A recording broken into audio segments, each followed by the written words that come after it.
పూర్వకాలంలో ద్రవిడ దేశంలో ఒక రాజ్యం ఉండేది. ఆ రాజ్యంలో ఒక శివాలయంలో ఒక అర్చకుడు పరమశివుణ్ణి నమ్ముకుని అర్చకత్వం చేశాడు. అర్చకత్వం అంటే మామూలుగా చేసింది కాదు, ఆయన ఉన్నాడు అని నమ్మి అర్చకత్వం చేశాడు.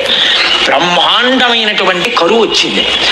ఆ ఊళ్ళో ఇంకా ఎవరు బతకలేక ఇంకా ఈ ఊరు విడిచిపెట్టి వెళ్ళిపోతున్నామని చెప్పి వెళ్ళిపోయారు. ఆ వెళ్ళిపోయేటప్పుడు ఒక గమ్మత్తు ఉంటుంది. చాలా తేలికైనవి, అమ్ముకుంటే అన్నం దొరికేవి ఉంటాయో పట్టుకెడతారు, బరువు అయినవి వదిలిపెట్టేస్తారు. మళ్ళీ మంచి రోజులు వస్తే మనం వచ్చేటప్పటికి ఉంటాయి. ఇక మంచి రోజులు రాకపోతే ఈ ఊరికి మనకి బాంధవ్యం తీరిపోయిందని వెళ్ళిపోతారు. వాళ్ళు వెళ్ళేటప్పుడు ఆవుల్ని గేదెల్ని తీసుకెళ్లరు. ఎందుకు తీసుకెళ్లరో తెలుసా అండి? తమ కడుపు నిండడానికే మార్గం లేదు, ఇంకా వాటిని ఏం మేపుతారు.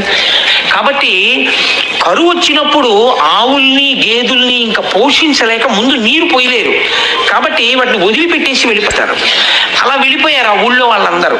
ఈ శివాలయంలో అర్చకుడు అన్నారు, నువ్వు కూడా వచ్చేసేయి మాతో అన్నారు. అంటే ఆయన అన్నాడు, నేను వెళ్ళిపోతే శివుడికి అన్నం ఎవరు పెడతారన్నాడు. ఇది భక్తి అంటే. అందరూ వదిలిపెట్టేశారు ఊరు. ఈయన వదిలిపెట్టేయచ్చు, కానీ ఈయన బతకడం కాదు, ఆ గుళ్ళో శివుడు బతకాలి. అందరినీ బతికించేవాడు అందరినీ ఊరి నుంచి పంపించేస్తున్నాడు, వాడికి దయలేనప్పుడు నేను ఎందుకు ఉండాలనాలి. ఆయన అలా అనలేదు, వాడికి నేను అన్నం పెట్టాలన్నాడు.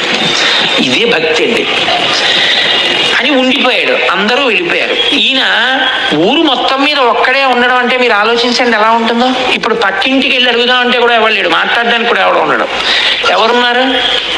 శివుడే ఉన్నాడు అంతే, నమ్ముకున్నవాడు. ఆయనకే చెప్తున్నాడు, అందరూ వెళ్ళిపోయారయ్యా, నేను ఒక్కడనే ఉన్నాను, నీకోసమే ఉన్నాను. నేను వెళ్ళిపోతే నీకు ఇంత ముద్దెట్టేవాడు లేడు, ఇంత ముద్దెడదామని ఉన్నాను.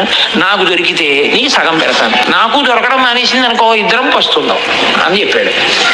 శివుడి మనసు కదిలిపోయింది ఈ భక్తి. ఇదండి భక్తి అంటే.